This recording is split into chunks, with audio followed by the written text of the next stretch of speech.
आपण बघताय 10च्या बातम्या एबीपी माझावर आणि आता आणखी काही घडामोडी। नाशिकच्या पालकमंत्री पदासाठी इच्छुक असलेले मंत्री छगन भुजबळ यांनी पालकमंत्री पदासंदर्भात एक महत्त्वाचं वक्तव्य केलंय। भुसे नाशिकचे पालकमंत्री झाले तेव्हा धुळे जिल्ह्याच्या पालकमंत्री पदाची ऑफर होती असं भुजबळांनी म्हटलं, तर ध्वजारोहणावरून कुठलीही नाराजी नाही असंही त्यांनी स्पष्ट केलं।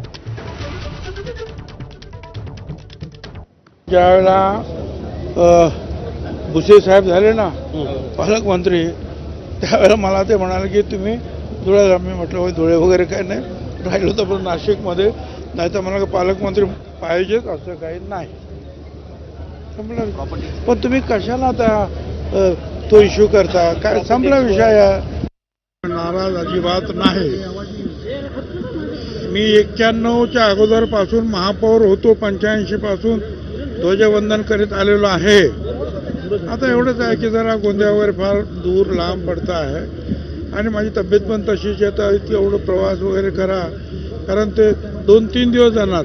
अगोदर नागपूरला जा, मग ते विमान नसते, एकच विमान, म्हणून मग मी सांगितलं की दुसऱ्याला कोणाला तरी द्या, आणि होते 2-4 मंत्री।